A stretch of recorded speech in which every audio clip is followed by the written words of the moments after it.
Hello, ഞാൻ labs in love എന്ന് പറഞ്ഞിട്ട് ഇൻസ്റ്റാഗ്രാം അക്കൗണ്ടിൽ 2 ലാബ്സിന്റെ വീഡിയോസ് ഒരു ചേച്ചി ഇടുന്നുണ്ട്. ഡോക്ടറാണ് പുള്ളിക്കാരി. അപ്പോൾ അവിടെ ചേച്ചി എപ്പോഴും ഇങ്ങനെ പറശ്ശിനിക്കടവിൽ നിന്ന് അവരുടെ പേരിൽ പ്രസാദം വാങ്ങിക്കുന്നത് ഞാനിങ്ങനെ കണ്ടിട്ടുണ്ട്. ഞാൻ പറശ്ശിനിക്കടവ് ഒരു തവണ പോയിട്ടുണ്ട്. എൻ്റെ സ്വന്തം വീട് കോട്ടയത്താണെങ്കിലും ഞാൻ കല്യാണം കഴിച്ചിരിക്കുന്ന കണ്ണൂരേക്കാണ്. ഇപ്പോൾ ഒരു 1 ഇയർ കഴിഞ്ഞിട്ടേ ഉള്ളൂ. അതിനിടയ്ക്ക് എനിക്ക് ഒരു പ്രാവശ്യം പോകാനുള്ള ഭാഗ്യം കിട്ടി.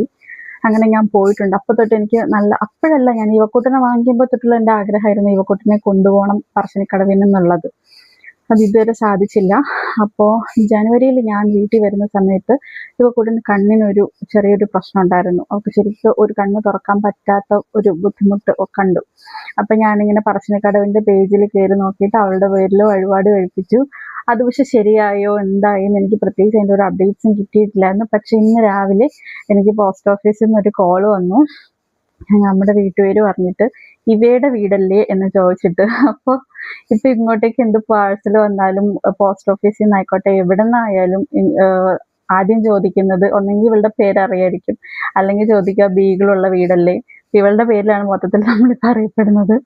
അപ്പോൾ ഇതാണ് പ്രസാദം, പറശ്ശിനിക്കടവ് മുത്തപ്പൻ്റെ പ്രസാദം എൻ്റെ മോൾക്ക് വന്നതാണ്. അത് തുറന്നു നോക്കിയില്ല, ഇതിൻ്റെ അകത്ത് കണ്ടോ, ഇങ്ങനെ കാണിച്ചാൽ കാണാൻ പറ്റില്ലായിരിക്കും. ഇവ തടത്തിൽ എന്നാണ് എഴുതിയിരിക്കുന്നത്.